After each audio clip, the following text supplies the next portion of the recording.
Bismillahirrahmanirrahim. Assalamualaikum warahmatullahi wabarakatuh. Alhamdulillahillazi anzala sakinata fi qulubil mu'minin liyazdadu imanan ma'a imanihim.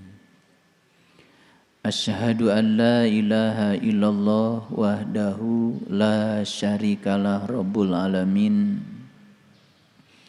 Wa asyhadu anna Muhammadan abduhu wa rasuluh asrafal anbiya'i wal mursalin. Sayyidina Muhammadin wa ala alihi wa sahbihi ajmain. Subhanaka la ilma lana illa ma 'allamtana innaka antal alimul hakim. Subhanaka Allahumma rabbana wa bihamdika asyhadu an la ilaha illa anta astaghfiruka wa atubu ilaik. Astaghfirullahaladzim. Astaghfirullahaladzim. Astaghfirullahaladzim. Allazi la ilaha illa huwal hayyul qayyum wa atubu ilaih. Min jami'il ma'asi wa dhunub. La hawla wa la quwata illa billahil aliyyil adzim. Seorang sufi besar bernama Khabir. Beliau mengatakan, aku menyaksikan cahaya itu hanya beberapa detik saja. Tetapi pengalamanku tentang itu telah mengubahku menjadi seorang pelayan. Jadi puncak dari pencapaian tertinggi perjalanan para pencari itu sesungguhnya adalah menjadi seorang pelayan. Sehingga tidak heran kalau para rasul itu menyatakan dirinya sebagai penggembala. Jadi penggembala itu adalah pelayan. Pelayan bagi yang sedang digembalakan. Jadi rajanya itu adalah yang digembalakan. Karena ketika kita mencapai derajat itu, bukan semakin rendah tingkatan kita di hadapan Allah, karena justru semakin tidak tahu apa-apa, semakin tidak bisa apa-apa, semakin tidak merasa pemilik dari apa-apa, bahkan tidak merasa diri sebagai siapa, itulah sesungguhnya yang dapat mempercepat kita untuk meraih derajat muttaqin yang sebenarnya. Banyak sekali yang membicarakan konsep takwa, tetapi yang dibicarakan tidak praktis, tidak struktural, tidak saintifik, hanya mengulang-ulang kata-kata kosong yang sesungguhnya yang membicarakannya pun tidak tahu. Padahal di Quran jelas sekali. Jadi takwa itu hanya dicapai oleh dua. Yang pertama dengan saum, yang kedua ya dengan meniti ke dalam diri. Wa id akhadna mitsaqakum wa rafa'na fawqakumut tur khudu ma atainakum biquwwatin wazkuru ma fihi la'allakum tattaqun. Dan ingatlah ketika aku mengambil janji darimu, lalu aku angkat kesadaranmu. dan pegang teguhlah apa yang aku pertunjukkan kepadamu. Dan ingat, dimanapun yang aku pertunjukkan itu, dalam keadaan berdiri, duduk, dan berbaring, fazkurullah dzikron katsir. Ingatlah Allah dengan ingatan yang sebanyak-banyaknya. Maka kamu akan mencapai derajat tertinggi yang bernama takwa.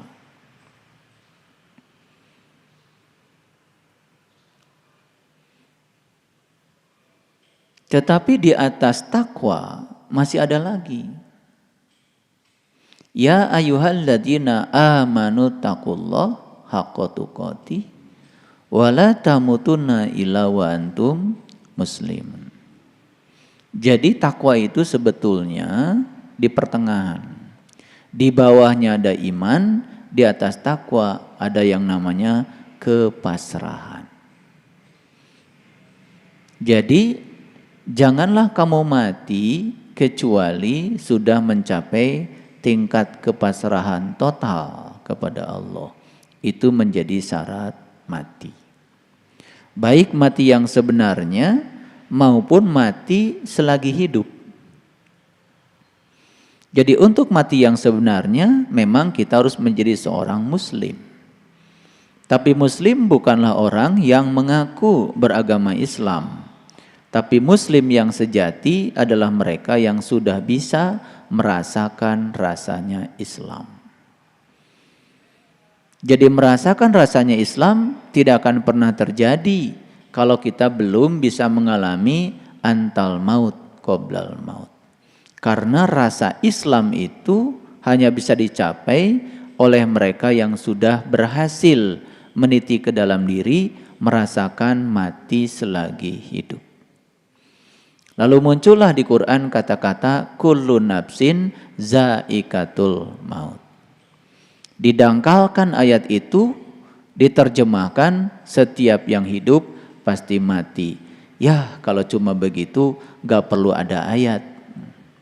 Kan faktanya setiap yang hidup juga mati. Jadi ayat itu menjadi sangat dangkal. Padahal pesan spiritualnya kullu nafsin zaikatul maut, artinya setiap yang hidup harus merasakan rasanya mati. Merasakan rasanya mati tentu saja harus masih hidup. Karena orang yang sudah mati tidak akan pernah bisa merasakan rasanya mati. Karena rasanya mati hanya bisa dicapai oleh orang yang masih hidup. Ini sains. Karena agama itu akal, maka tidak ada agamanya bagi yang tidak berakal. Jadi jangan pernah kita mau membiarkan sesuatu keyakinan tanpa ada dasar aklinya. Jadi naklinya harus ada, tapi aklinya juga harus ada. Karena kalau akli tidak jalan untuk nakli, maka kita akan terjebak yang namanya fanatisme buta. Kalau kita terjebak fanatisme buta, ya kita akan dibodoh-bodohin oleh kebutaan kita sendiri. Jadi fanatisme buta itu artinya adalah fanatisme tanpa melihat, fanatisme tanpa memandang, fanatisme tanpa memahami.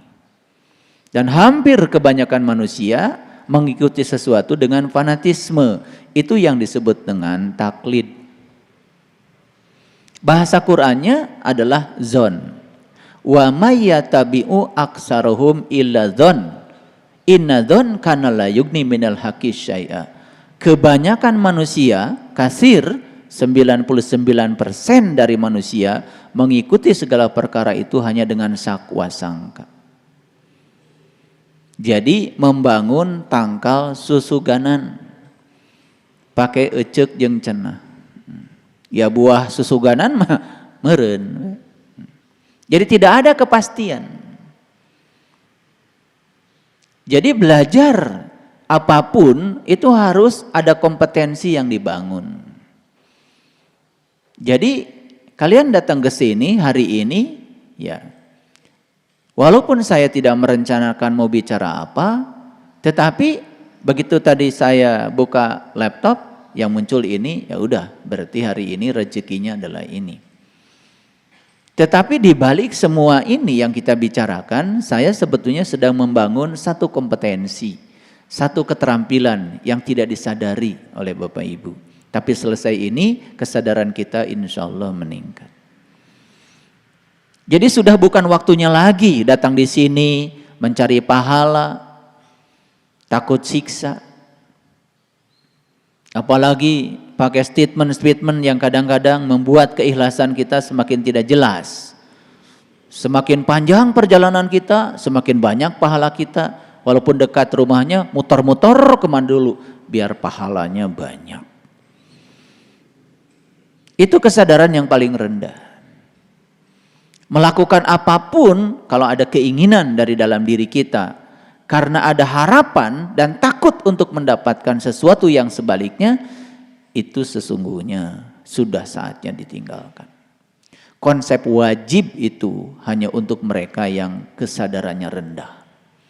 Wajib itu dilaksanakan dapat pahala, ditinggalkan dapat siksa. Itu hanya berlaku untuk yang kesadarannya rendah, yang tingkatannya masih kekanak-kanakan. Makanya agama tidak ada kecuali untuk yang sudah balik. Balik bahasa Arab, sudah jadi bahasa Sunda. Cing tu sing balik. Karena balik itu dari kata balago. Balago itu artinya sampai. Tablig itu artinya menyampaikan. Kata dasarnya balago.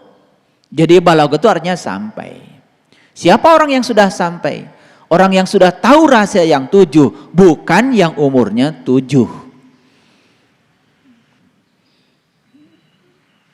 Ya.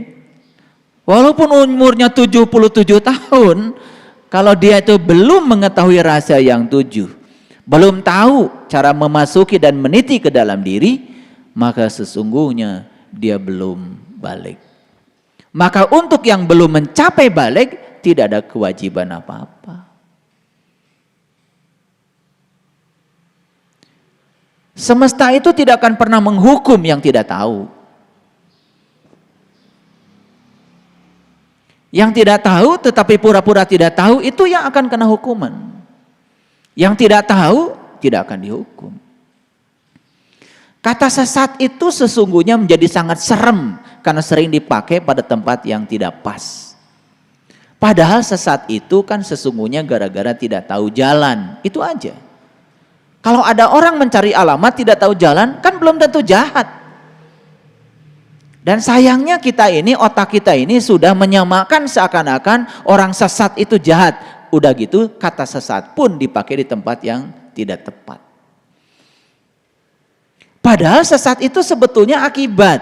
Akibat tidak tahu jalan, ya tersesat, kan begitu. Itu bahasa Indonesia. Tapi sudah dipakai menjustifikasi aliran ini, aliran itu, jadi aneh. Lalu itu membangun pola pikir yang negatif.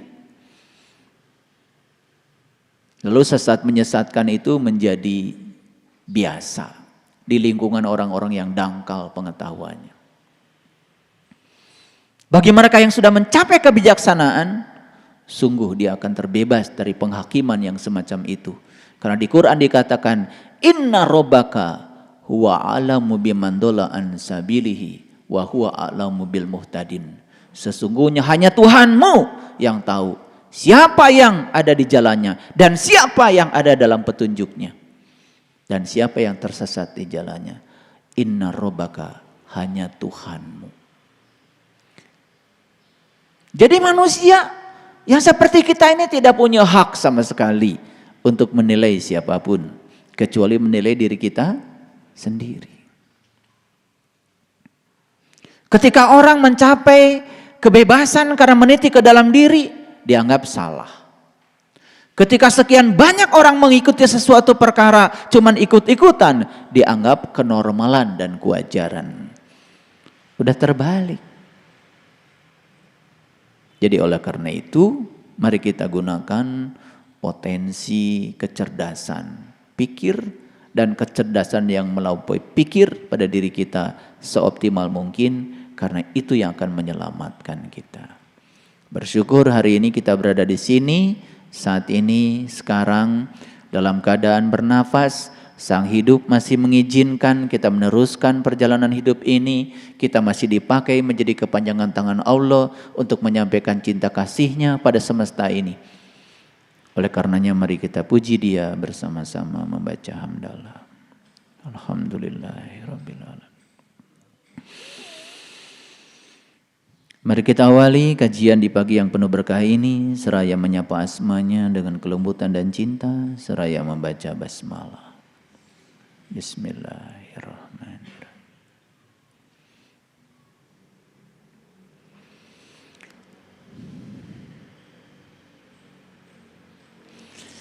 Tidak mungkin kita merasa buruk tentang diri kita kalau kita tidak berpikir buruk tentang diri kita. Coba kata-kata saya direnungi. Ada berpikir, ada merasa. Ada pikiran, ada perasaan. Jadi tidak mungkin kita merasa buruk tentang diri kita kalau kita tidak berpikir buruk tentang diri kita. Apa sih pikiran itu? Pikiran itu sesungguhnya adalah energi. Pikiran itu adalah software. Software yang mengendalikan proses kerja dari otak. Jadi pikiran dan otak sesuatu yang berbeda. Jadi pikiran itu adalah aplikasinya, softwarenya. Kita punya HP, secanggih apapun HP kita, itu hardware. Dan tidak mungkin HP ini bisa optimal kalau tidak ada sistem operasi yang menjalankannya. Ada berbagai macam aplikasi di sini. Aplikasi untuk foto, aplikasi untuk video, aplikasi untuk bayar tagihan, macam-macam. Aplikasi untuk musik, macam-macam. Maka disebutnya juga smartphone. Jadi smartphone itu artinya adalah telepon cerdas. Tapi smartphone ini akan keluar ya potensinya kalau digunakan oleh orang cerdas.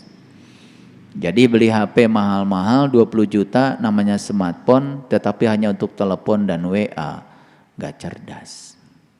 Beli aja HP yang biasa, yang bekas, yang 250 ribu. Jadi di sini ada dua, ada hardware, perangkat elektronik, perangkat keras, ada software, ada sistem yang kemudian menjalankan sistem kerjanya. Jadi sebetulnya kalau kita mau jujur ya, HP yang di tangan saya ini dicipta karena terinspirasi dari sistem kerja otak manusia. Jadi Allah menciptakan namanya sel-sel neuron, jumlahnya miliaran. Itu yang disebut dengan sel-sel otak. Keseluruhannya disebut otak. Otak kiri, otak kanan. Otak kiri dan otak kanan ini sebetulnya adalah barang mati. Kemudian dijalankan oleh satu ya energi yang masuk ke situ yang bernama pikiran. Nah, setiap saya berbicara energi, pahami energi itu sebetulnya adalah ya getaran. Energi itu adalah vibrasi. Jadi energi itu adalah gelombang. Nah, gelombang yang dapat dipahami namanya adalah gelombang elektromagnetik, perpaduan dari ya elektro itu listrik, magnetik berarti magnet. Jadi sebetulnya ya semesta ini sekarang teknologi yang kita nikmati oleh kita sekarang ini adalah perpaduan dari listrik dan magnet, disebut gelombang elektromagnetik.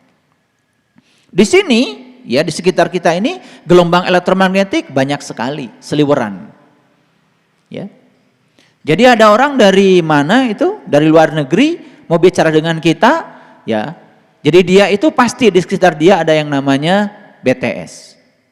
Ada yang namanya pemancar. Nah, pemancar kemudian ya dari HP ke pemancar, dari pemancar ke pemancar berikutnya. Nah, dari pemancar ke HP lagi. Maka di sekitar kita ini ya sinyal akan tetap ada seandainya di sekitar kita ada pemancarnya.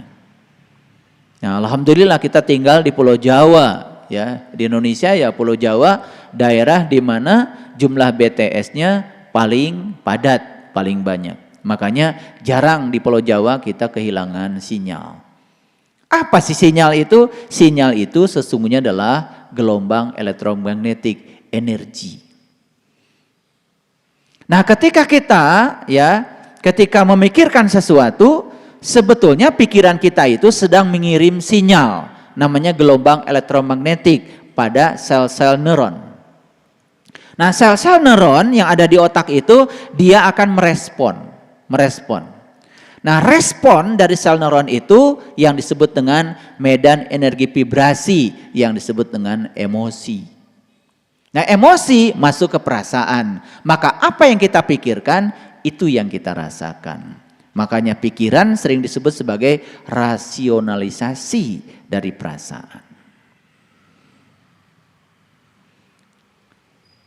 Jadi apa yang dipikirkan itulah yang akan membangun rasa kita. Coba kita punya pengalaman. Ketika kita memikirkan sesuatu yang kemudian sesuatu itu ya sangat mengganggu, ya sangat menakutkan, sangat mengkhawatirkan, sangat mencemaskan, maka perasaan kita pun akan menjadi negatif. Betul?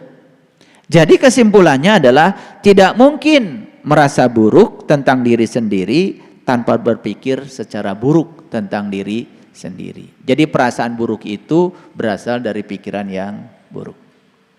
Nah, hati-hati dengan perasaan, karena perasaan itu adalah gerbang menuju realita.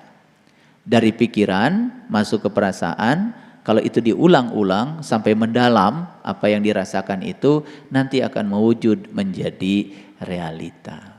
Kenapa? Karena medan energi vibrasi ini bisa menciptakan realita dalam kehidupan. Oleh karena itu maka kunci utamanya satu, ya. Tidak ada cara untuk memiliki hidup yang lebih baik jika pikiran kita mengatakan hal yang sebaliknya. Sekali lagi, tidak ada cara untuk memiliki hidup yang lebih baik apabila pikiran kita memikirkan yang sebaliknya. Ayo, saya mau tanya. Pasti semua orang ingin hidupnya sejahtera. Pasti semua orang ingin hidupnya bahagia. Pasti ingin hidupnya berkecukupan. Betul nggak? Tetapi pikiran tidak mendukung. Bahkan pikiran selalu ya memikirkan yang sebaliknya. Nah, yang akan terjadi tentu saja yang diproduksi oleh pikiran. Karena pikiran membangun rasa, rasa membangun realita. Makanya doa itu apa yang kau pikirkan, apa yang kau katakan, apa yang kau lakukan secara terus-menerus berulang-ulang. Itu akan membangun rasa, rasa akan membangun realita. Tetapi begitu realitasnya sudah terjadi, kita sering menolaknya, tidak suka dengan realitas itu, padahal kita yang memikirkan realitas itu.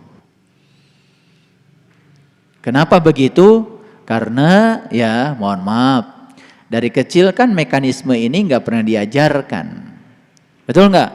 Pokoknya dari kecil diajarkan ya berbagai macam doa. Doanya pun mengatur Tuhan supaya Tuhan ngikutin keinginan kita. Betul nggak? Nah, yang bingung kan Tuhan. Kata Allah itu, yang Tuhan itu lu apa gue? Bayangkan kalau Tuhan mengikuti semua keinginan manusia. Terbayang nggak? Atau tidak terbayang? Allah itu hanya memenuhi kebutuhan hambanya, tidak memenuhi keinginan hambanya. Betul? Coba sekarang. Semua manusia doanya habis sholat sama. Ya Allah, limpahkanlah rezeki yang berlimpah tanpa batas dari segala arah. Keinginan bukan itu? Keinginan. Seandainya itu keinginan dikabulkan Allah. Bayangkan. Kabeh beunghar.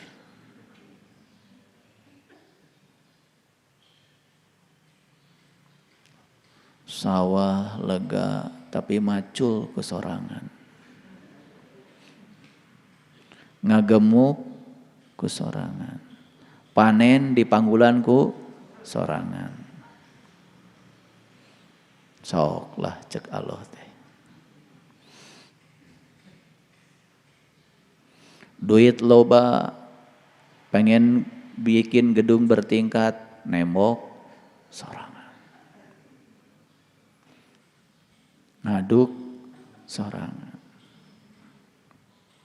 Teterekelan solangan. Terbayang? Terbayang betapa susahnya kehidupan kita kalau semua keinginan kita diikuti oleh Allah. Da teu nepi ka dinya atuh urang mengaji teh. Hayang beunghar we disangkana beunghar teh bakal bagja cantang tuh.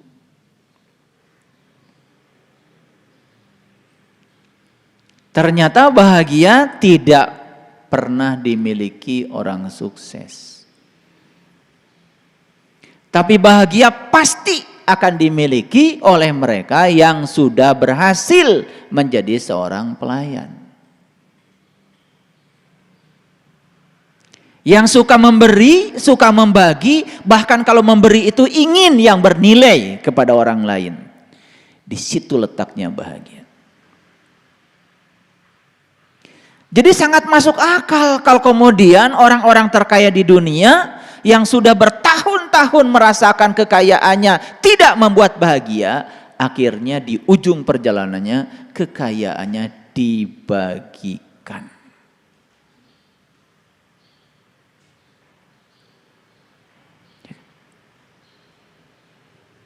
Jadi ada seorang kaya di Afrika, dia mengatakan, bertahun-tahun saya menjadi seorang pengusaha, duit saya tidak berseri, kekayaan saya bertumpuk-tumpuk di mana-mana, dan saya baru merasakan kebahagiaan tepat ketika ada 100 orang perlu kursi roda dan saya bisa membelikannya kepada dia. Jadi baru bahagia saat dia bisa membelikan 100 kursi roda pada orang yang membutuhkan, dan dia melihat ya senyum yang merekah dari orang-orang yang tadinya susah berjalan, kemudian dia punya kursi roda dan dia bisa pergi kemanapun dia mau. Dia baru merasakan kebahagiaan justru bukan ketika dia menghitung jumlah uangnya di bank, berapa banyak yang dia punya uang, tetapi keinginan dia terhadap uang untuk membahagiakan orang lain. Maka berulang kali saya mengatakan bahagia itu bukan memiliki apa yang kita ingin, tapi menginginkan apa yang kita miliki. Jadi sudah banyak contoh-contoh yang semacam itu, tapi terkadang kita masih diam saja. Diam saja. Padahal sesungguhnya mengumpulkan itu udah jelas tidak membuat kita bahagia. Karena bahagia bukan penguatan diri, tapi bahagia adalah pelepasan diri.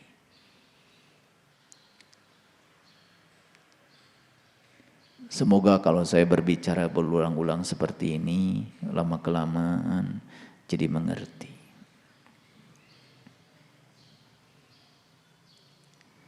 Jadi buat apa kita harus belajar agama, belajar spiritual, meniti ke dalam diri, belajar tentang pemberdayaan diri, belajar yoga, meditasi, tai chi, banyak ragamnya.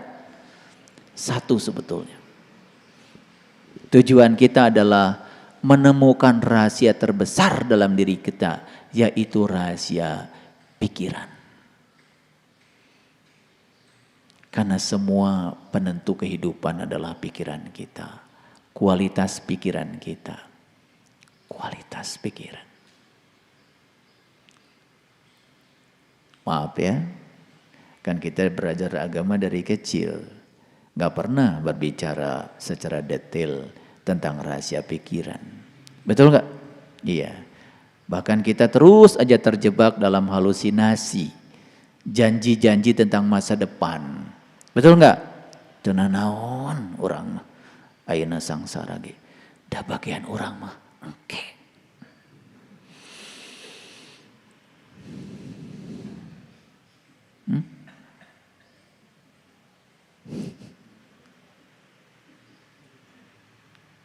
Tidak pernah berpikir ayeuna wae balangsak atau komo engke.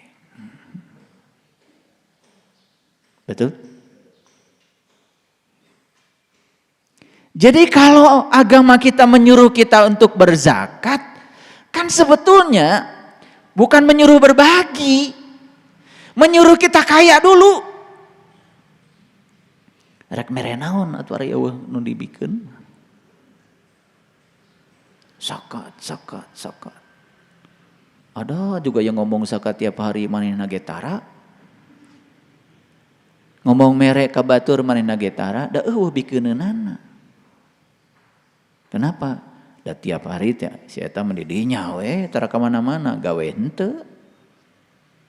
Lalu bikinlah dua pemisahan, ada urusan dunia, ada urusan akhirat. Bukankah kita ini dulunya itu ruh? Kalau ruh itu ditiupkan ke dalam tubuh dan dilahirkan di dunia, berarti kita datang ke dunia teh keur ngurus dunia. Kade. Ini harus dimengerti.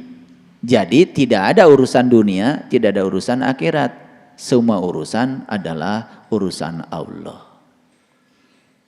Kalau kita sadar bahwa kita datang ke dunia teh diutus Allah untuk apa? Untuk menjadi kepanjang tangan Allah, menyampaikan cinta kasih Allah. Makanya mulailah setiap pekerjaan dengan Bismillahirrahmanirrahim.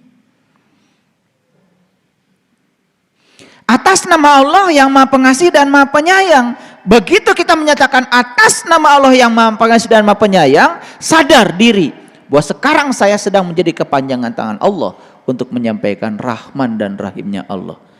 Itu disadari kalau ngomong tuh, jangan asal sekenanya.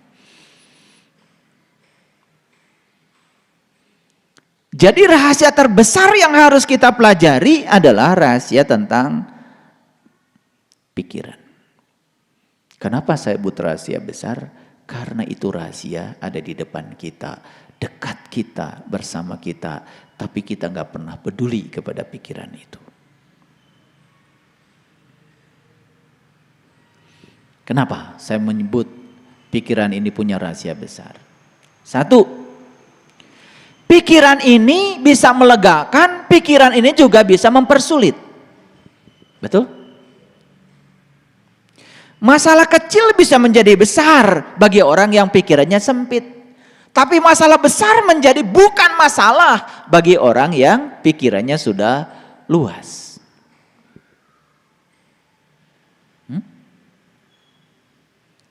Garam 1 sendok menjadi masalah bagi air 1 gelas. Tapi garam 1 sendok bukan masalah bagi air 1 danau. Teka rasa-rasa acan. Jadi karasa itu kalau kita memang sempit. Jadi kalau hari ini kita masih tersinggungan, nyeri hati, itu udah jelas. Kita itu gak kemana-mana selama ini. Tidak melebarkan pikiran kita. Tidak lapang dada istilah orang Sunda. Tejembar mana. Coba bedakan orang yang sempit pikirannya dengan orang yang luas pikirannya. Lihat hidupnya. Masa kita nggak bisa melihat orang yang luas pikirannya itu? Aduh, hidup itu penuh sukacita. Jadi periang. Apapun yang terjadi. Da teu karasa.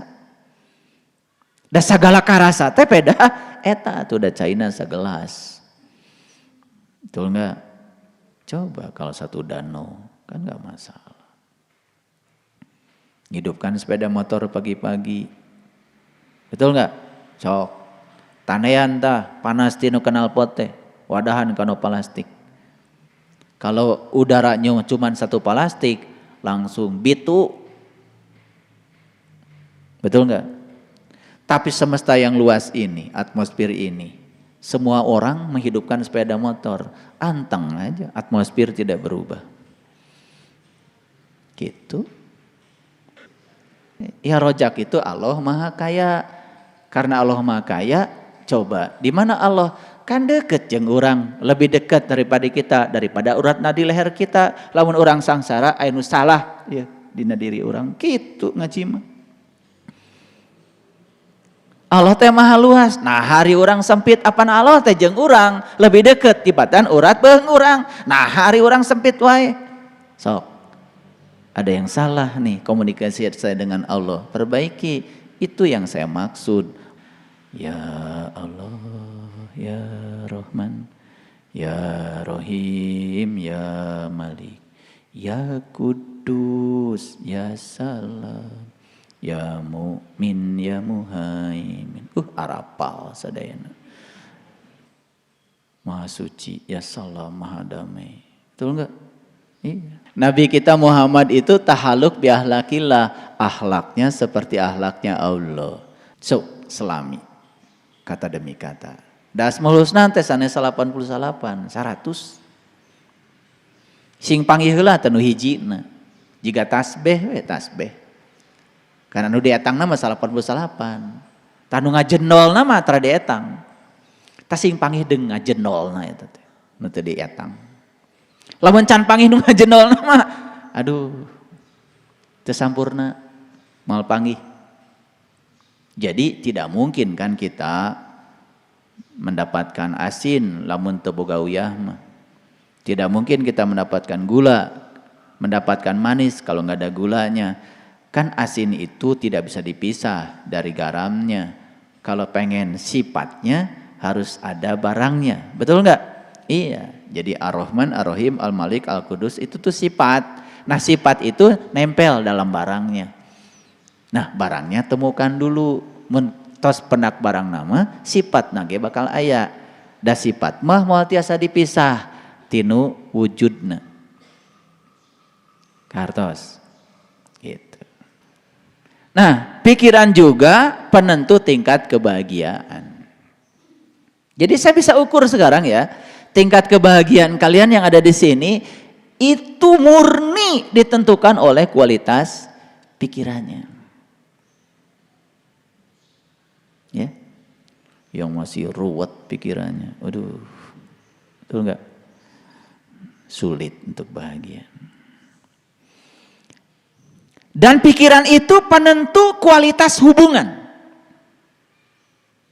Jadi kalau kita banyak masalah dengan orang, sebetulnya faktor utama masalah kita adalah pikiran kita.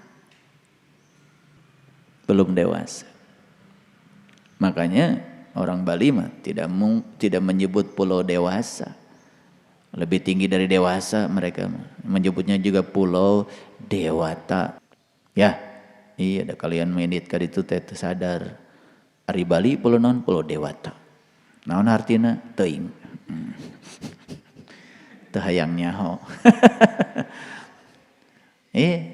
Nu penting mah ulin. Jadi kemana-mana ngetoleh ulin.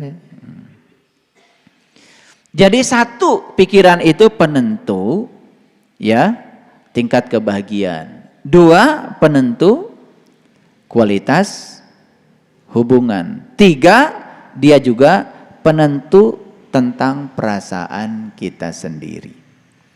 Jadi kita akan memiliki perasaan yang semacam apa, tergantung pikirannya seperti apa. Paham ya? Makanya siapapun yang bisa melepaskan pikiran, maka akan membantu untuk mengatasi segala sesuatu. Tapi siapapun yang terlalu berfokus pada pikiran, justru membuat pikirannya semakin kuat, semakin hidup. Lalu lama-kelamaan dia akan mengidentifikasi diri sebagai pikiran. Bapak Ibu mohon maaf. Kenapa saya bicara ini? Karena kalau ini nggak dibedah, yang namanya kebahagiaan itu semakin jauh dari kita. Karena rahasia ini nggak pernah diungkap. Betul nggak? Makanya di setiap momen, di setiap saya kajian, selalu saya menyelipkan yang semacam ini. Ini tidak ada ya. Tidak ada ya penjelasan-penjelasan yang detail ya, kecuali kalau kita mau untuk merenungi ke dalam. Nah, oleh karena itu hari ini saya akan berbicara tentang bagaimana mengatasi masalah. Jadi kunci utamanya di mana? Nah, gitu, di pikiran. Baik, saya mau cerita sedikit. Kebanyakan masalah yang mengganggu setiap hari sebetulnya masalah kecil. Ulangi, harian kita itu masalah itu sebetulnya masalah kecil. Cuman karena pikirannya ini tidak sehat, si masalah kecil ini kemudian tumbuh menjadi besar. Perlu dikasih contoh? Perlu? Piraku atau setiap hari ngegede-gede masalah, masih kan harus dikasih contoh. Betul nggak? Yang sederhana saja. Ya. Di rumah saya itu, ya, anak-anak saya, istri saya, rambutnya itu rontok. Ini ada istri saya. Jadi, saya cari metode gimana caranya ngambilin rambut dari tehel. Dan kalau ada rambut di tehel, saya tidak pernah berteriak, "Ieu teh rambut saha?" Udah mulai anu ngajawab. Betul nggak? Saya ambil solasi ban yang warna coklat itu, saya bengkerkan ke tangan saya, bagian yang rapatnya itu di luar. Cuman gitu aja. Terus tangan saya gitu, tek tek tek tek tek tek. 1 menit selesai. Taruh tempat sampah. Beres kan? Lantai. Karena kalau disapu malah melekat di sapu. Kecil nggak itu masalah? Tapi akan menjadi besar kalau kita berteriak-teriak. Cing atuh ieu teh rambut saha? 1, gandeng. Nomor kedua, segandeng-gandengnya kita ngomong tidak akan rambut itu kemudian jalan ke tempat sampah. Moal bisa lempang. Ini saya bicara yang sederhana dulu. Yang saya lakukan. Jadi kalau saya melihat rumput kering, saya tidak pernah berteriak. Ya ambil air. Itu namanya mencari tindakan yang efektif untuk menyelesaikan masalah. Jangan berfokus pada masalah, fokus pada solusinya apa. Paham? Harus dikasih contoh. Karena terkadang suka dimasalahkan. Ya? Lihat air di lantai, lantainya basah, nggak usah teriak-teriak. Saha ya teh ya, anu ngome cai, moal garing. Tinggal ambil kanebo, dilap. Apa susahnya sih? Nah, ketika kita merasa diri kita siapa dan biasa nyuruh pada orang, itu masalah kita. Tapi kalau kita menyatakan diri ini bukan siapa-siapa, ya sudah. Karena teriak itu perlu energi. Daripada energi dipakai teriak, lebih bagus energi salurkan ke tangan. Dilap. Cager. Paham maksud saya? Ini latihan melatih diri untuk melakukan tindakan yang efektif. Tidak menimbulkan masalah. Dan masalah kecil ini masalah harian kita. Betul nggak? Maka kuncinya 1, tangani masalah-masalah kecil secara efektif. Maka hidup akan bahagia dan tidak mungkin orang yang semacam ini stres.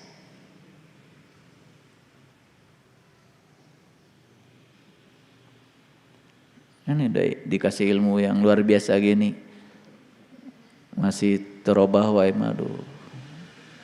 Percuma aja tiap hari Rabu datang ke sini. Mobil kotor, tong gogorowokan, kumah. Daripada energi dipakai gogorowokan, lebih bagus dipakai ngumah, bersih mobil. Paham?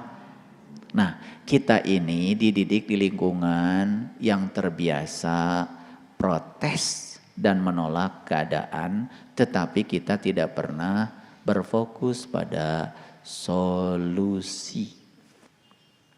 Nah, ini menyangkut tingkat spiritual. Jadi, oleh karena itu, orang yang kesadarannya rendah, yang ukur maca wungkul, resep nanti nempel-nempel eta we tulisan, resep masang-masang nu kitu teh. Padahal logikanya, di mana di tempat itu dipasang itu, berarti tempat itu mencerminkan tempat yang kotor dan orang-orang di situ jorok. Sebetulnya itu pengumuman untuk mengumumkan diri bahwa di tempat itu teh jorok sebetulnya. Punten ya. Makanya di sini nggak ada tulisan apa-apa. Dan saya berharap dengan tidak adanya tulisan, ya, itu sudah menjadi tertulis, menjadi watak kita. Ngerti maksud saya? Coba kalau di satu tempat ada tulisan dilarang injak rumput, meureunnan eta teh pengumuman, urang dinya mah sok. Ah gitu. Aslina mah eta. Betul enggak? Da lamun tara ngijak rumput mah meureunnan moal aya pengumuman eta teh. Makanya saya tidak terlalu suka ya pasang plakat-plakat, apalagi di masjid pakai tulisan batas suci. Kumaha? Jadi ngomong bener teh keur di masjid we bungkul. Kalau di masjid mah seakan-akan boleh ngomong tidak benar, dan batas sucinya udah terlampaui. Ngerti maksud saya? Gitu. Jadi ya kalau pikiran ini belum selesai, maka kita suka mempersoalkan masalah-masalah kecil. Betul nggak? Jadi pengumuman nih dari saya ya. Kalian bagus ya, pagi petang sudah bagus nempa dirinya. Tetapi masih mengotori diri karena masih suka mempersoalkan masalah-masalah kecil. Aduh. Ini nih pengumuman dari saya, jangan bereaksi apapun, itu aja pesan saya. Coba hening. Karena pikiran yang berisik ini, yang tetap hidup ya, karena tidak dikendalikan, itu menjadi penghambat yang luar biasa untuk belajar dengan saya. Penghambat yang luar biasa. Jadi, mohon maaf ya, kalau pikiran ini belum selesai, napas pun jadi pendek.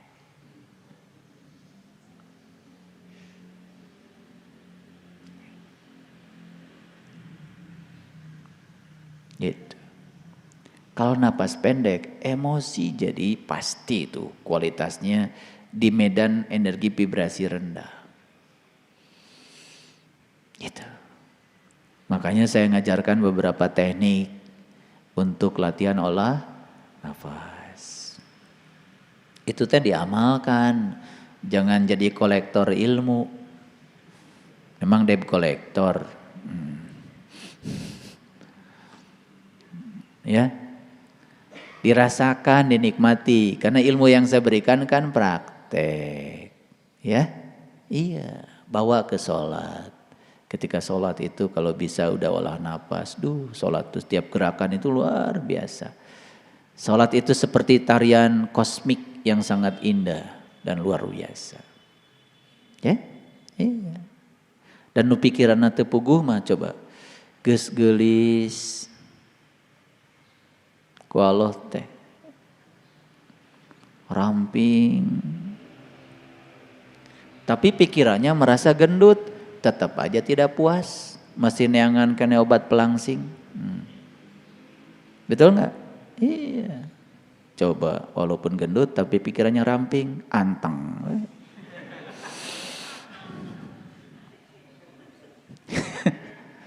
Iya. Kalau di buku The Secret itu dikatakan oleh Rhonda, jadi kalau kamu berpikir gendut, kata gendut masih ada di otak kamu. Dan itu diulang-ulang, masuk alam bawah sadarmu. Itu akan menarik semua potensi gendut ke dalam hidupmu. Walaupun Walaupun kamu berusaha untuk ramping, tetap gendut. Karena kata gendut ada di otakmu. Kalau kamu punya utang, jangan berpikir utang. Berpikir berkelimpahan. Supaya utang kebayar, tabungan nambah. Karena kata utang, kalau ada di otak akan menarik potensi utang baru. Itu teh bener kata-kata Ronda teh, udah dibikin filmnya, ada beliau mah nulis buku teh nggak sembarangan. Makanya setelah The Secret ada buku baru lagi namanya The Power. Keren banget itu. Itu bedanya kalau orang bicara dari pengalaman dengan orang bicara cenah. Dan kebanyakan mohon maaf ya, para penyampai ya, yang para penyampai ya, pesan-pesan spiritual terkadang yang disampaikan itu bukan pengalaman yang sudah dialami oleh pribadinya. Cuman cerita, oh dulu para nabi, para rasul gitu. Dulu. Ari bapak mah teuing. Jadi kalau dia belum mengalami, ya jangan disampaikan pada umat. Karena tidak ada energinya. Gitu? Sama, kalian juga kalau mau menyampaikan sesuatu, ya jangan yang katanya. Jalani dulu. Gitu, supaya ada energinya, ada bobotnya. Jadi, saya mau kasih tahu, semua masalah itu sebetulnya masalah kecil kalau pikiran kita sudah besar. Ngerti ya? Jadi sebetulnya belajar dengan saya itu apa? Membesarkan ruang pikiran supaya tidak ada lagi yang bernama masalah. Karena masalah itu bukan untuk dipikirkan, untuk dihadapi. Awas, jangan salah sangka ya. Makanya kalau mahasiswa, saya kasih PR. Tugas saya bilang 20 mengerjakan soal. Begitu saya ke kantin, lagi ngomongin saya. Alhamdulillah. Pak Saiful gak tahu anak muda ngasih tugas itu banyak-banyak. Susah-susah lagi. Banyak rumusnya lagi. Bahasa Inggris lagi. Terus ngomongin saya. Saya datang. Daripada kamu ngomongin saya. Kan ngomongin saya itu perlu energi. Lebih bagus itu energi dipakai ngerjakan nomor 1. Iya. Nanti tiba-tiba nomor 2. Iya. Tahu-tahu nomor 20. Coba di kantin ngomongin saya. Kan perlu energi. Buat apa?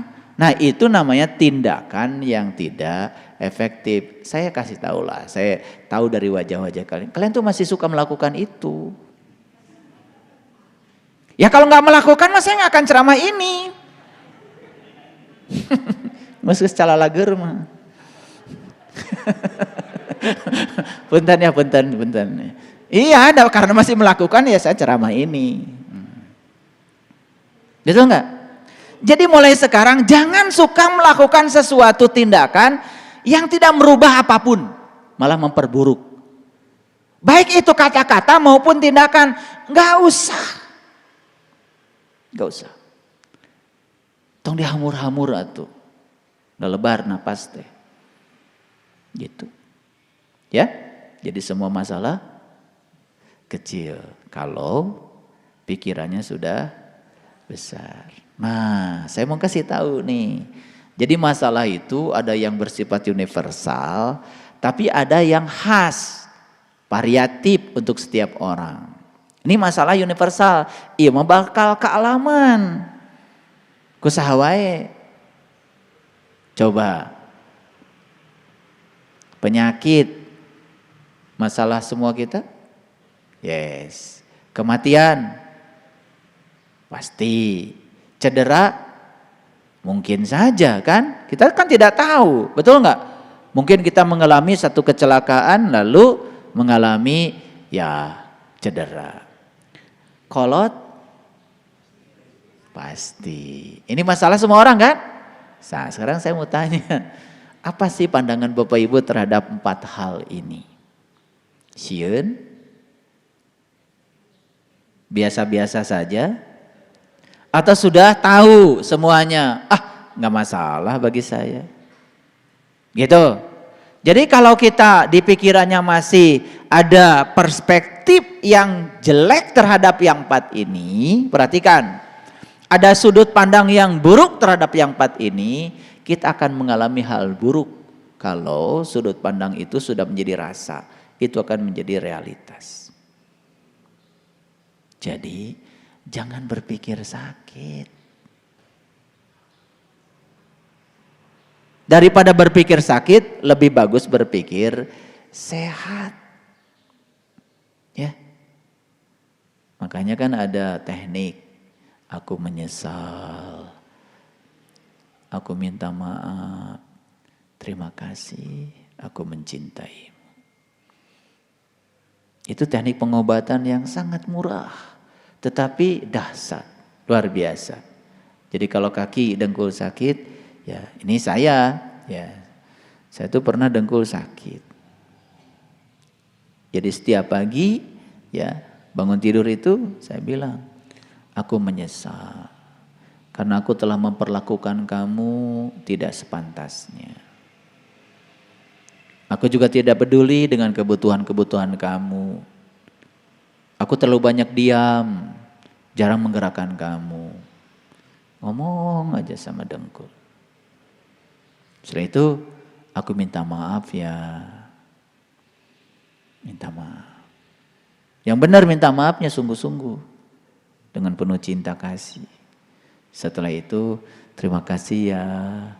Sudah 55 tahun kamu menemani aku. Aku juga tidak terbayang kalau gak ada kamu. Luar biasa kamu ya. Keren kamu. Bilang keren gak apa-apa. Seneng dia itu, seluruh sel itu di sini tuh seneng denger. Karena di setiap sel itu kan ada kehidupan. Setelah itu bilang, aku sangat menyayangi kamu. Gitu. Tong saketik sekedik, cangkel langsung segala diuyup. Nih sini dulu. Perbaiki dulu, nanti kan rusak tubuh kita segala diminum, betul nggak? Lagian jangan terlalu sering ya. Kalau masih bisa tahan sakit, jangan minum obat penghilang rasa sakit. Usahakan dulu. Ini udah belajar spiritual dengan saya, tapi sakit-sakitan, tuh ada masalah tuh. Harusnya semua murid saya sehat. Kalau benar pikirannya. Lagi lari pikiran. Nah nanti kita lari lagi. Pikiran penyebabnya apa? Jiwa. Jiwanya sakit, pikirannya jadi kacau. Nah kalau ditanya. Kan tadi pikiran itu energi. Yang menghidupkan otak. Software. Nah energinya dari mana? Sebetulnya energinya dari jiwa. Tetapi energinya menjadi tinggi atau rendah tergantung dari kualitas jiwanya. Makanya yang disebut dengan jiwa yang kotor itu sebetulnya adalah mereka yang kelihatan tuh dari pikirannya. Makanya orang yang jiwanya kotor biasanya pikirannya juga sempit. Jadi indikator jiwa kotor itu sebetulnya adanya di pikiran, kelihatan. Paham maksud saya? Iya. Gitu. Jadi kalau orang yang jiwanya kotor, pikirannya itu juga sempit, gampang berburuk sangka pada orang, gampang menghakimi orang, tidak siap menerima perbedaan. Itu ciri yang sempit tuh pikirannya. Pasti ini? Pasti. Sekarang saya mau nanya Bapak Ibu, kalau sakit apa yang dilakukan?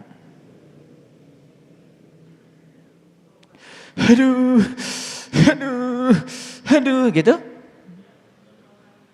Gimana tuh?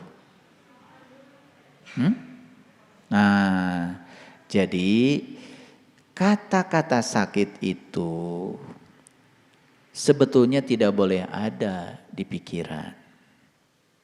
Jadi kalau ada sesuatu sensasi dari tubuh yang dirasakan tidak nyaman, jangan dikasih judul kalau itu sakit. Karena kalau dikasih judul akan terjadi proses penguatan sehingga energi itu akan menguat. Gimana caranya? Anggap saja itu adalah sensasi tubuh. Nah, sensasi itu kalau pengalaman saya dinikmati. Jangan ditolak. Harus diizinkan kehadirannya. Karena ternyata begitu tidak ditolak, diizinkan kehadirannya, itu sebagai sebuah sensasi, anggap saja tubuh sedang berbicara kepada kita dan kita mengerti pesan tubuh lewat sensasi itu, tidak diberi judul apa-apa, tidak terjadi penguatan. Makanya dalam waktu yang tidak lama sensasi itu menjadi hilang.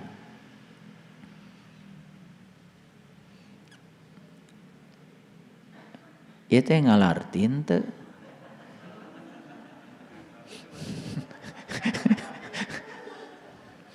Saya takut saya ngeceblek aja terus dari tadi. Ya, kalau tidak mengerti boleh acungkan tangan. Ya. Bagaimana menghadapi kematian? Duh. Kematian itu kan paralel dengan kehidupan.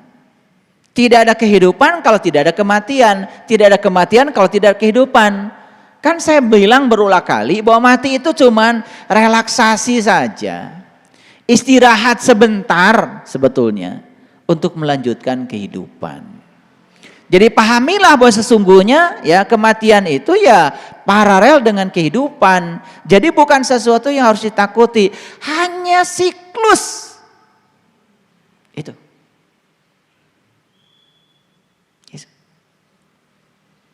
Sekarang itu, saya itu sedang mengalami hidup mati. Coba perhatikan saya. Kan apa saya masuk? Hidup. Gak lama apa saya keluar? Mati sebetulnya. Hidup lagi, karena masih diizinkan. Keluar lagi. Masuk, keluar, masuk. Jadi sebetulnya proses hidup mati itu sudah menjadi siklus yang kita rasakan sekarang. Itu aja. Jadi mati apa? Mati itu napasnya keluar, gak masuk lagi, gitu aja.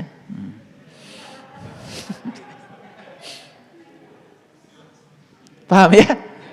Iya, napas keluar, gak masuk lagi, gitu aja. Terus apa yang serem? Oh, tiap hari mengalami keluar masuk, kan biasa. Cuman ini keluar, gak masuk lagi. Terus apa masalahnya? Terus pergi kemana? Ya di sini. Kan ada tulisan tuh kemarin dari istri saya. Tinggallah kamu bersamaku di dalam aku. Seperti aku sudah tinggal bersamamu di dalam kamu. Kemarin tuh. Dibaca nggak kalian itu? Ngerti nggak? Itu belum ngerti langsung terima kasih bunda, ngerti gente. Pencitraan itu. Lihat saya semuanya kalau tidak mengerti. Aduh, bangatan kalian tuh. Kadang-kadang nggak dibaca udah langsung terima kasih. Diselami, ya diselami. Jadi kalian tuh udah kebiasaan. Can ngerti nges diposting deh ke batur. Karena terlalu banyak grup tuh gitu. Tinggallah kamu bersamaku di dalam aku. Jadi ini loh aku, nih aku. Jadi kita ini sekarang sedang tinggal di dalam aku ini nih. Maha nyata Allah tuh. Katinggal tuh. Iya sakitu nyata. Can katinggal ikan wae. Kan Allah tuh yang meliputi segala makhluk. Kalau yang meliputi jelas bukan sosok dong. Yang diliputi ya sosok. Karena kita berpikir dari kecil seakan-akan Allah itu sosok, nih hese. Pikiran. Tinggallah kamu bersamaku. Nih kita tuh udah tinggal bersama dia. Sekarang itu di dalam aku. Seperti aku tinggal bersamamu di dalam kamu. Jadi yang di luar dia, yang di dalam dia. Jadi ketika kita napas nih, kan sebetulnya masuk keluar. Maka napas itu disebut penghubung antara diri yang di dalam dengan diri yang di luar. Penghubung antara diri yang mikroskopik dengan diri yang makroskopik. Paham? Jadi mati itu udah ngerti sekarang? Sudah bisa hidup mati sekarang? Kan sekarang udah ngerasain pengalaman hidup mati, hidup mati, hidup mati. Mati, ya terhidup gitu. Cuman gak balik lagi gitu aja. Karena tubuhmu sudah tidak layak pakai gitu aja. Itu karunia. Nanti juga ketika memang harus kembali ke sini, kan akan diberikan lagi jantungnya baru, ginjalnya baru. Betul nggak? Iya, semuanya baru-baru. Iya, nanti didaur ulang dulu. Tubuh kita itu dikubur dulu, nyatu lagi dengan tanah. Kan gitu. Betul nggak? Iya, jadi jengkol heula, jadi peuteuy heula. Betul nggak? Jadi tempe heula, jadi tahu heula. Betul? Iya, dituang deui.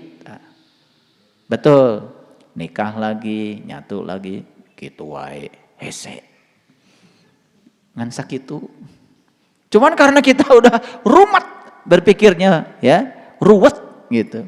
Jadi reinkarnasi itu bukan soal keyakinan, itu hukum alam. Karena mau percaya atau nggak percaya, tetap aja berjalan. Betul nggak? Saya mau nanya sekarang, dinosaurus di mana sekarang tubuhnya? Tuh liur, damannya mah diajar sejarah wae. Taya lo bateng diajar sejarah teh kieu. Dinosaurus di mana sekarang tubuhnya? Di mana? Di bumi sakitu eta. Ya Allah.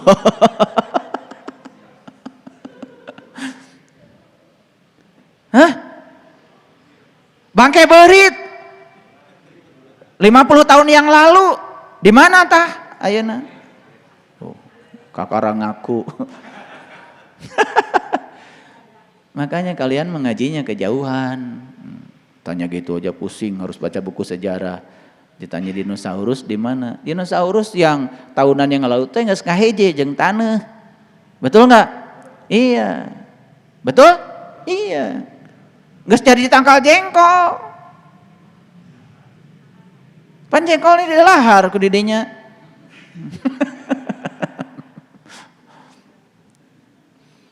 Gitu. Ini kesadaran ya. Kadang-kadang itu kan nggak ngerti. Sekarang saya tanya, leluhur-leluhur kalian tuh yang sudah pada meninggal, dikubur di kampung, ya, uyut-uyut gitu, jangan wareng kali itu. Di marana ayeuna? Di marana? Tah, di bawa. Kira aku tuh sadar wae. Betul nggak? Iya. Jadi sebetulnya yang ada di tubuh kita itu bisa jadi air yang pernah hidup jutaan tahun yang lalu pun sekarang ada di sini. Kita tidak bisa memilah-milah. Betul enggak? Kan enggak. Ya, Pak Ajwir mau makan tempe, nanya dulu, ini tempenya ini kedelainya dari mana? Ente. Ya, yang penting mah ayam langsung dimakan. Betul enggak? Kan gitu. Itu kan kita enggak tahu sejarah kedelai itu dari mana. Betul enggak? Iya. Bawa kedelai nanti Amerika. Saha eta teh. Jadi awak orang. Paham? Gitu. bikin santai aja. Jadi mati itu apa? Ya masuk, keluar, keluar, gak masuk lagi, gitu aja. Nah, mati itu namanya. Ya, apa yang menakutkan? Bahkan kita udah latihan belajar mati selagi hidup, betul nggak? Saat kita mematikan semuanya, malah kita masuk ke alam yang terang, benderang, indahnya luar biasa. Tuh. Bahkan nggak ingat apa-apa yang di dunia ini. Seperti Nabi Musa, gunung hancur, Musa jatuh pingsan, nggak ingat apa-apa yang di dunia ini. Fanabillah. Nih, saya kasih tahu. Punya utang itu menyiksa nggak? Menyiksa nggak? Menyiksa. Kalau pikirannya sempit. Betul nggak? Begitu mati, kan teringet tak karena hutang. Betul nggak? Bukannya rezeki teteh itu.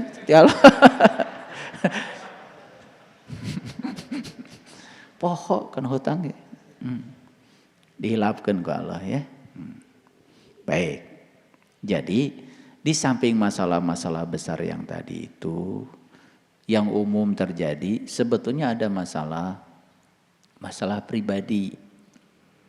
Setiap orang lain-lain. Ada yang terlibat dalam penyalahgunaan obat, ada yang mengalami tekanan keuangan. Mohon maaf, mungkin juga ada yang mengalami perceraian. Kalau perceraian itu harus terjadi juga tidak baik buruk, hati-hati.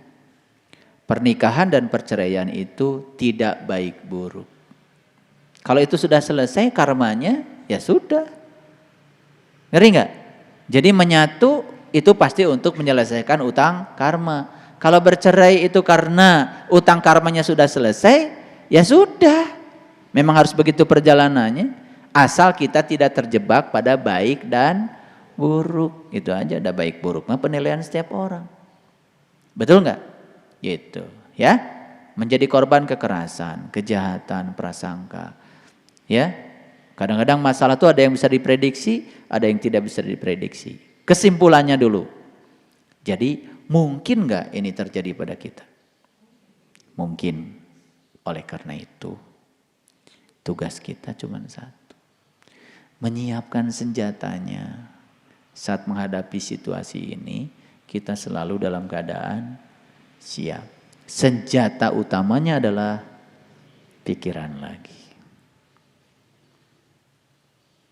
Makanya ya, yang sudah berhasil meniti ke dalam diri, saya lihat mulai tenang, ya, mulai bisa istirahat pikirannya, dan itu luar biasa, ya, gitu. Pikiran sudah bukan majikan lagi, tapi pikiran sudah betul-betul menjadi pelayan. Baik, sekarang apa yang harus kita lakukan? Satu, milikilah kemampuan untuk mendapatkan kesembuhan batin. Harus dimiliki kemampuan itu. Namanya self healing. Harus bisa menyembuhkan, harus punya kemampuan untuk menyembuhkan diri sendiri. Karena tidak ada yang bisa menolong kita kecuali diri kita sendiri. Pada akhirnya semua orang yang punya penyakit kronis sekalipun, ujung-ujungnya dia menjadi sembuh. Yang disembuhkan bukan akibatnya. Yang disembuhkan itu adalah sebabnya. Dokter itu hanya menyembuhkan akibatnya. Hari ini diobati, besok gering deui. Tapi kita belajar untuk punya kemampuan menyembuhkan akibatnya. Sumber segala sumber penyakit itu 50% adalah jiwa. 25% adalah pikiran. 15% hubungan sosial. 10% gaya hidup. Perbaiki semua sebab-sebab yang menimbulkan itu menjadi penyakit. Itu namanya memiliki kemampuan untuk menyembuhkan. Karena kesembuhan fisik harus dimulai dengan kesembuhan batin. Nah, saya mau nanya sekarang. Jiwa itu kan ruh. Jiwa itu kan nur, bagian dari ruh. Betul? Nah, kalau jiwa itu nur, jelas makanan jiwa adalah nur. Betul? Makanya sering-sering berada di alam nur. Insya Allah lama-kelamaan batinnya akan kuat. Nah, yang paling utama bukan sekedar sembuh, tapi dia pun memiliki kemampuan menyembuhkan dirinya, bahkan dia bisa punya kemampuan menyembuhkan orang lain. 2. Belajar menciptakan kenyamanan, inspirasi, dan berpengharapan. Nih, saya kasih tahu. Ketika kita berada dalam situasi yang tidak nyaman, cemas, khawatir, takut, ya, coba belajar untuk menjauh sedikit dari pikiran. Dan itu jangan dipercaya, karena dirimu yang sebenarnya bukan pikiran. Jadilah pengamat bagi pikiran. Itu namanya menciptakan kenyamanan. Bahkan bukan sekedar itu, kita pun menciptakan inspirasi. Lalu hidup menjadi penuh dengan harapan. Yang ketiga, temukan kedamaian dan selalu bergerak maju. Hidup itu seperti naik sepeda. Kalau berhenti mengayuh, maka kita akan jatuh. Paham? Kenapa kita sering berhenti mengayuh? Pernah nggak putus asa? Betul nggak? Pernah nggak bangkit-bangkit, terus malah makin terpuruk? Pernah? Nah, apa rasanya? Makin buruk keadaan kita. Betul nggak? Makin buruk keadaan kita. Jadi oleh karena itu harus bergerak maju. Kalau kemarin saya ngasih 3 resep. 1, belajar memaafkan pada diri sendiri. 2, belajar memaafkan orang lain. Yang ketiga, belajar memaafkan alam semesta. Pandang setiap yang ada di sini manusia, dan manusia itu punya cacat manusia. Oleh karena itu maka dikatakan berulang kali, manusia tidak ada yang sempurna. Sekali lagi, pahami manusia tidak ada yang sempurna. Apa yang dilakukan orang pada kita, bisa jadi kita pun melakukan itu kepada orang lain. Jadi gak boleh menghukum. Makanya memaafkan itu sebetulnya menciptakan kedamaian di dalam diri, sehingga kita terus bergerak maju. Makanya jadikan memaafkan sebagai tema kehidupan, jadikan memaafkan sebagai cara untuk bertahan hidup. Paham ya? Makanya orang yang mudah memaafkan biasanya umurnya juga berkah. Ya? Iya. Yang ketiga, ya, itu. Yang keempat, tumbuhkan kreativitas dan dorong ke arah yang bermanfaat. Jadi hidup itu harus kreatif ya. Dan dorong diri ke arah yang lebih bermanfaat. Jadi jangan gitu-gitu aja hidup itu, harus ada seninya. Ya, sabar itu seni ternyata. Ya? Iya. Sabar kan saya bilang beda dengan menunggu. Kalau menunggu itu ada kecemasan. Menunggu itu ada keinginan. Segala hal berubah. Tapi kalau sabar, menerima apa adanya, tidak menuntut hal harus berubah. Tapi yang paling bagus adalah kita lepas dari apa? Dari kecemasan, dari rasa khawatir. Jadi ketika kita sabar, kita akan bisa mengambil keputusan di tempat yang sejuk dan tenang. Itu sangat menguntungkan, sangat menguntungkan. Ya. Nah, kemudian yang berikutnya, tetap terbuka dan selalu periang. Nikmati keberadaan sebagai manusia. Masa burung aja bahagia jadi burung? Ikan bahagia jadi ikan. Monyet aja bahagia jadi monyet. Masa manusia tidak bahagia jadi manusia? Seurnya jelema nu teu bagja eta jadi jelema. Ya, makanya kemarin bagus tuh dari Kang Dani. Mana? Ini mah Kang Danis. Adeknya yang kemarin mana tuh? Kang Dani. Nggak datang. Dia share bagus kemarin. Kita sehari butuh oksigen 2.880 liter per hari. Kita perlu nitrogen 11.376 liter per hari. 1 liter oksigen 25.000. 1 liter nitrogen itu 10.000. Jadi nitrogen itu yang perlu bukan hanya ban. Kita juga perlu nitrogen. Jadi oksigen dan nitrogen itu kebutuhan pokok. 25.000 per hari. Ya, per hari nih. Kalikan 2.880 liter. 10.000 kalikan 11.376 liter. Totalnya 185 juta sapoe hanya oksigen dan nitrogen. Itu yang kalian butuhkan per orang. Bukan satu RT ya. Per orang per hari 185 juta. Jadi kalau ada manusia tengar sabeng harta boga napas kacida.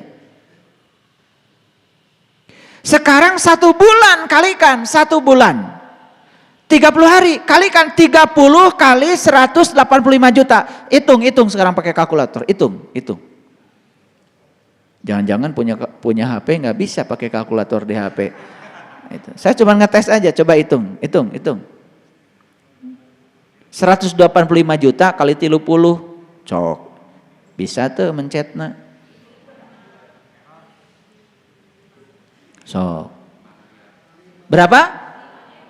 5,5 miliar. Hanya untuk oksigen dan nitrogen Allah ngasih 5,5 miliar sabulan hiji jelema.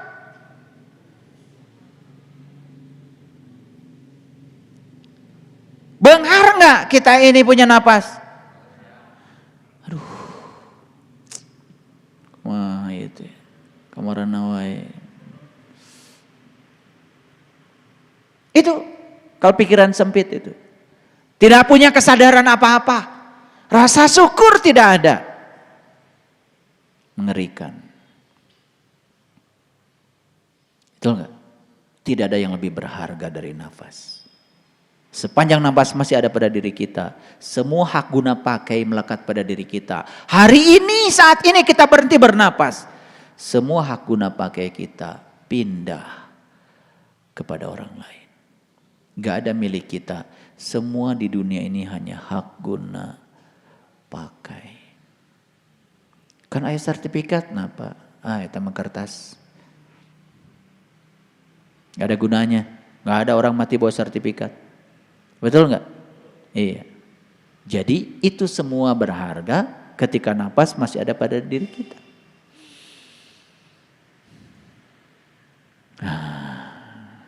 Jadi mari kita tumbuhkan kreativitas dan dorong ke arah yang bermanfaat. Tetap terbuka dan selalu periang, nikmati keberadaan sebagai manusia. Duh, Bapak Ibu, apalagi kalau dikaitkan dengan keilmuan ya.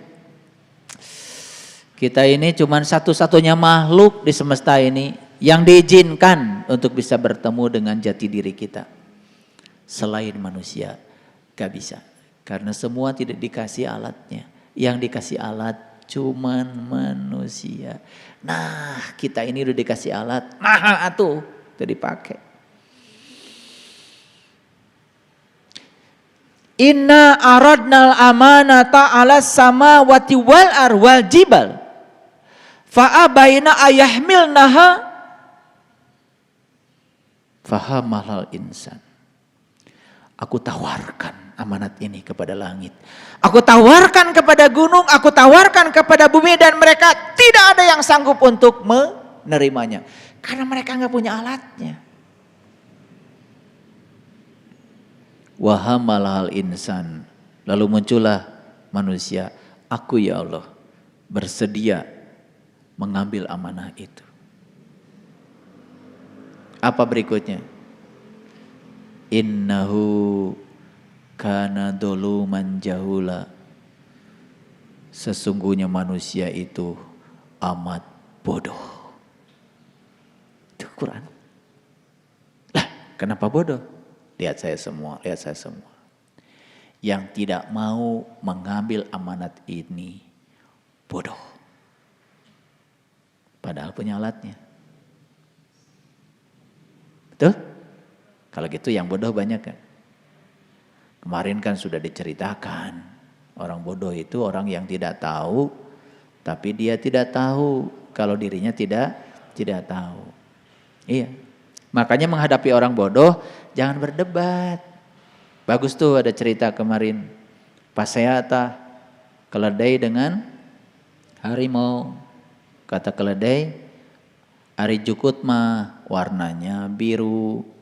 Kata harimau, bukan tuh dai. Jukut itu warnanya hijau. Paseata keledai jeung harimau. Maseakeun warna jukut. Cek keledai mah biru, cek harimau mah hejo. Lalu datanglah pada hakim, hakimnya singa. Apa kata singa? Ya. Ngadu tuh. Ya. Dari dua itu kemudian yang dihukum bukan keledai, yang dihukumnya harimau. Disuruh puasa 3 hari. Harimau ya jelas protes dong. Ya. Setahu saya dari sejak lahir, nu ngaranna jukut mah hejo. Nah, saya dihukum. Apa kata hakim? Hakim tuh bijaksana. Si singa itu. Yang saya hukum bukan persoalan benar salah tentang warna rumput. Tapi yang saya hukum adalah kamu sudah tahu kalau rumput warna hijau, nah make pasea jeung anu nyebutkeun rumput warna biru. Paham? Kalian suka gitu, kecentilan spiritual. Orang gak ngalamin, ajak berdebat. Suruh memahami yang kalian alamin. Ya gak nyambung. Jadi yang harus dihukum tuh kalian. Makanya yang suka debat-debat itu nanti saya hukum. Emang saya gak pernah menghukum? Memang saya tidak tahu? Tahu. Saya tahu. Gak usah cerita sama saya karena saya tahu. Ya, saya selalu doakan. Karena hukuman itu kegelapan. Jadi saya berharap kalau kita sudah meyakini sesuatu, apa yang kita yakini berdasarkan pengalaman kita, tidak usah dibicarakan pada orang lain yang tidak mengalami. Betul? Ya. Ada orang mengatakan garam itu getek. Engkeun we antap eker-ekerna. Nah, meni ribut, datang ngarugikan orang. Manya cenah eta. Apa nari uyah mah pangset. Cek si eta uyah getek. Da urang mah can pernah ngadar uyah getek. Nu aya teh uyah mah pangset. Dar pasea jeung nyebutkeun getek atuh da nu bodoh teh maneh. Ngadon ngajak pasea. Paham? Nah, lihat saya semuanya, lihat saya semua. Jadi, mulailah belajar bijaksana. Kalau kalian udah bijaksana, al insanu sirri wa anna syiru. Kamu itu rahasia aku, kata Allah. Aku juga rahasia kamu. Kata Allah, tos. Kita rahasia-rahasiaan ya. Gitu. Makanya udah belajar dengan saya. Jangan terlalu banyak bicara. Banyak berbuat saja. Betul? Yang berikutnya, menjaga perspektif dan rasa humor. Lihat saya semuanya. Jadi kalau punya masalah besar, kuncinya cuma 2. 1, jaga sudut pandang terhadap masalah itu. Yang kedua, anggap itu malah lelucon. Dan semua yang di dunia mah permainan. Makanya orang yang kurang rasa humornya, ya itu, lihat wajahnya serem. Ya. Jadi nanti kalau milad, kalian nyiapkan tema untuk stand up komedi 2 menit. Bikin sesuatu yang menarik. Semua nanti saya suruh stand up komedi. Iya. Makanya kalau saya ingin tahu perkembangan spiritual kalian sudah sampai di mana, saya kan gak pernah macam-macam. Suruh joget aja.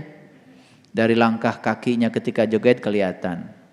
Ya, iya. Yang spiritualnya gak kemana-mana mah, hese ngalangkahkeun suku ge. Iya. Betul gak? Iya. Musik ka mana, nu nyanyi ka mana, nu joget ka mana. Teu puguh we. Ya. Tidak selaras. Iya, kayaknya nanti saya tes satu-satu. Atau saya suruh joget semuanya, saya lihat aja dari kejauhan, kelihatan sama saya. Iya, betul nggak? Iya. Musiknya lambat, ya jogetnya gancang. Udah nggak benar, pasti spiritualnya nggak nyambung itu. Makanya musiknya lambat, jogetnya gancang, itu berarti nggak nyambung, betul nggak? Ada, saya juga suka lihat. Musiknya lambat, hari jogetnya nggak semangat ya, nggak benar itu, udah nggak benar pasti. Makanya sesekali nanti saya mau ngundang orang yang bisa nabuh tarawangsa. Saya suruh, mau saya lihat gerakan kalian tuh sampai mana. Kalau masih banyak yang ditahan ya, jaim, itu jogetnya tuh nggak jelas, kaku. Gampang kalau saya lihat kemajuan spiritual, cenah joget kelihatan. Atau suruh mencet odol. Ya, milikilah rasa humor. Hidup itu sebetulnya permainan. Ya, kita ini sudah terlalu serius bertahun-tahun. Dan keseriusan itu penyakit. Betul nggak? Makanya ngaji dengan saya kan ketawa-ketawa. Siapa yang ditertawakan kalian? Ya, dirimu sendiri. Karena udah kebanyakan ngomongkan batur. Ya, mentertawakan orang lain sudah terlalu banyak. Makanya banyak humor. Betul nggak? Lihat ya. Berikutnya, hargai kehidupan dan alami sukacita setiap saat. Catat ini, penting. Ya. Pelajari pikiran, pelajari sikap, pelajari perilaku yang membuat masalah menjadi tambah buruk dan segera mengubahnya. Nih, lihat saya semuanya. Jadi, coba kalau ada masalah, selidiki itu. Pikiran mana sih yang membuat masalah tambah buruk? Sampai ketemu tuh jawabannya. Tak. Oh, ternyata yang membuat saya sakit hati itu bukan orang lain ya. Tapi pikiran saya tentang orang. Karena saya ekspektasinya terlalu besar pada orang itu. Saya berharap dan saya ingin orang itu baik pada saya.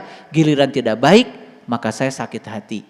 Sakit hati bukan karena orang itu tidak baik. Pikiran kita ingin agar orang itu baik. Kapanggih ti dieu. Penyakit teh ti dieu geuningan dia. Udah kapanggih penyakitnya mulai sekarang. Saya tidak punya keinginan lagi tentang orang. Biarkan saja. Biarkan orang itu apa adanya. Dan saya akan terima setiap orang apa adanya. Beres tah. Nyeri hati leungit.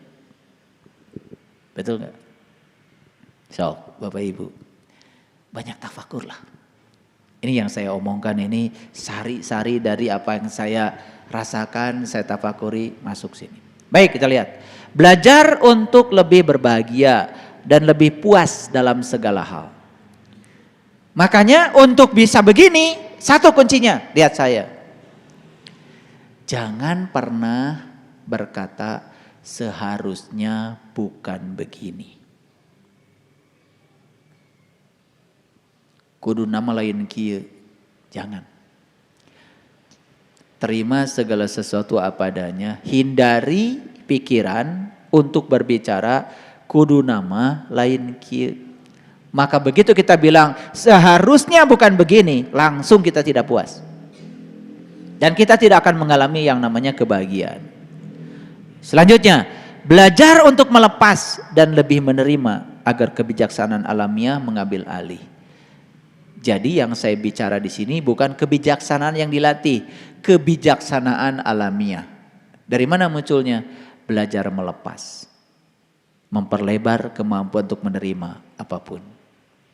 Nah, selanjutnya belajar hidup dengan cara-cara yang sehat dan efektif, jangan bereaksi terhadap masalah-masalah kecil. Ya. Jadi belajar hidup dengan cara-cara yang efektif sudah saya jelaskan tadi ya. Kalau ke dapur piring berantakan, tong gogorokan. Kumaha ieu teh piring berantakan ya? Jangan, cuci. Selesai? Gitu. Kalau lihat berantakan nih di lantai, jangan marah-marah. Ya. Siapa nih yang ngotori lantai? Jangan. Ambil sapu, sapu. Beres? Sok, mulai dari gitu. Keren. Keren. Kalau nggak punya uang jangan mengeluh, gawe. Coba, pasti punya uang. Ini mau berkunjung ke sini, nyerita kesusahan. Berkunjung ke sini, cerita kesusahan. Berkunjung, atau tamah teboga duit. Satu waktu habis, yang kedua ngomong kesusahan, yang ketiga pikiran jadi rasa. Rasanya sudah susah, jadi realita. Tambah hese. Paham? Jadi kalau nggak punya uang, tahu caranya? Kerja. Itu aja, satu kata. Paham ya? Itu namanya efektif. Saya kemarin ngobrol nih sama Anjas sama Sandy. Bagaimana saya bisa sampai di Bandung? Saya pernah jadi asisten di rumah tangga. Saya pernah jadi tukang cuci mobil. Saya pernah jadi tukang bereskan tai burung. Saya pernah jaga kolam renang untuk menyucikan orang yang berenang, termasuk celana dalamnya. Saya lakoni semua, dan satu, saya tidak merasa itu sebagai sebuah penderitaan. Dan satu, saya tidak pernah mengeluhkan itu. Termasuk saya tidak pernah berkirim surat sama orang tua saya tentang apa yang saya alami. Itu bagian yang harus saya jalani.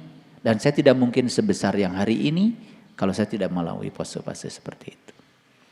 Nikmati aja. Ya. Dari kecil orang tua saya bilang, kamu pengen jajan? Ya udah. Buburu. Jadi di samping rumah kami itu ada pabrik tahu. Dan pabrik tahu itu perlu air banyak. Ya, dari pabrik tahu ke sumber air, itu ada namanya Sungai Cibentang di tempat saya itu, sekitar 3 kilo. Jadi untuk satu drum air, itu saya berjalan 3 kilo, ngambil dari sungai, dipikul. Itu bawa 2 ember. Itu satu drum itu bisa sampai 10 kali. Jadi satu bolak-balik aja udah 6 kilo. Ya. Jadi kalau 10 kali 60 kilo, berapa ongkosnya? 25 perak. Karena mengeluh tidak akan pernah membuat kita jadi bisa jajan. Gak ada satu cara.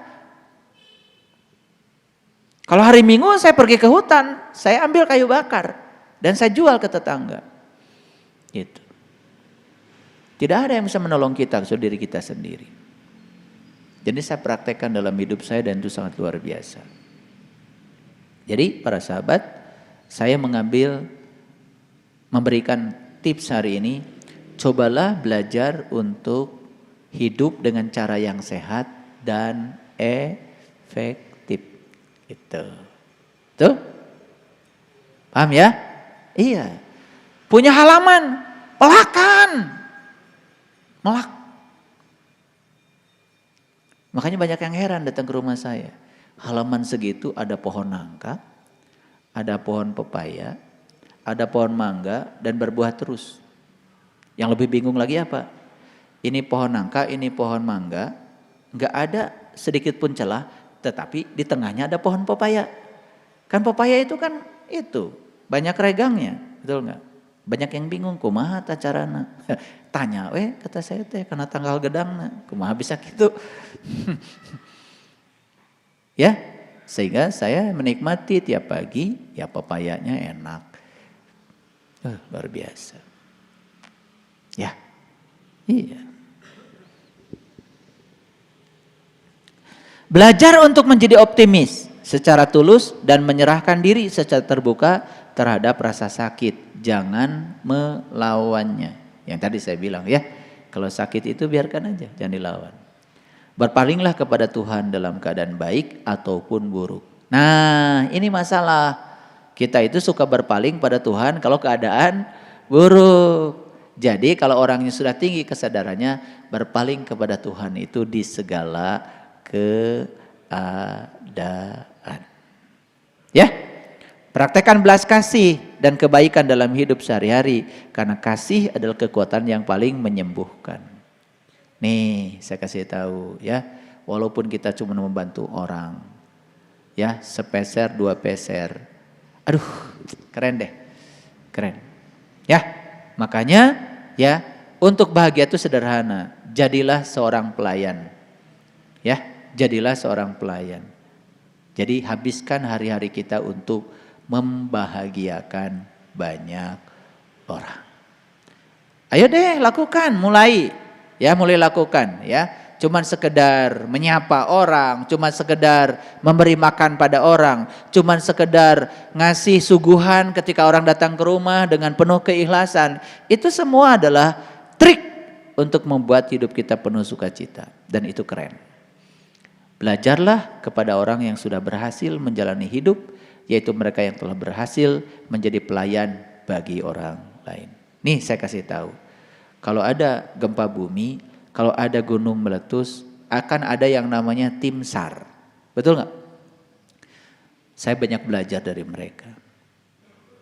Mereka itu orang-orang yang sudah selesai dengan dirinya sendiri. Coba bayangkan ya, menolong orang yang terjebak, menolong orang yang, waduh luar biasa. Kita harus banyak belajar dari mereka. Makanya sekali kalau ada hal yang semacam itu, kita juga harus turun. Kita harus turun. Belajar agama jangan di masjid terus. Ya, kita harus turun, ya, kita harus peduli pada orang lain.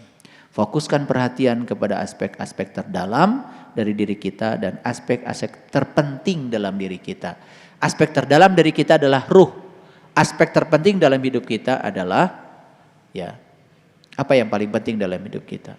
Melayani orang-orang penting. Siapa orang penting? Semua orang yang sedang berada dengan kita saat ini, di sini, sekarang. Karena saat ini ada saat yang paling penting. Masa lalu tinggal sejarah, masa depan tinggal misteri. Masih misteri. Dan hari ini Bapak Ibu sedang bersama saya, ini saat yang paling penting. Lakukan tindakan yang penting. Kenapa saya mau datang hari ini ke sini tiap hari Rabu? Karena saya sedang memberikan hal penting. Terasa enggak? Setiap Rabu dicas seperti ini, terasa enggak? Pasti terasa. Setidak-tidaknya dari Rabu ke Rabu selamatlah. Dari Rabu ke Rabu selamatlah paling. Ya udah, terima kasih. Jadi hari ini ceramah saya sederhana ya. Bermula dari saya menceritakan tentang pikiran, kemudian bagaimana kita bisa ya menangkap rahasia dari pikiran. Selanjutnya saya menjelaskan bahwa sebetulnya kita akan banyak menghadapi masalah dalam hidup. Betul? Baik masalah yang bersifat umum, setiap orang menjalaninya, atau masalah yang bersifat pribadi. Tapi jangan takut. Masalah menjadi bukan masalah ketika pikiran sudah selesai. Itu ya. Dan intisari dari ya kehidupan itu adalah menemukan rahasia itu. Jadi temukan rahasia itu. Maaf ya, maaf. Kalau hari ini banyak sekali sumbatan-sumbatan dalam hidup, baik sumbatan spiritual, sumbatan silaturahim, atau sumbatan-sumbatan lain, termasuk juga sumbatan finansial. Saya pastikan ada yang harus diperbaiki. Ayo sama-sama. Karena apa? Belajar spiritual itu harus sejahtera lahir batin. Itu prinsip ya, jadi murid saya. Terima kasih. Assalamualaikum warahmatullahi wabarakatuh.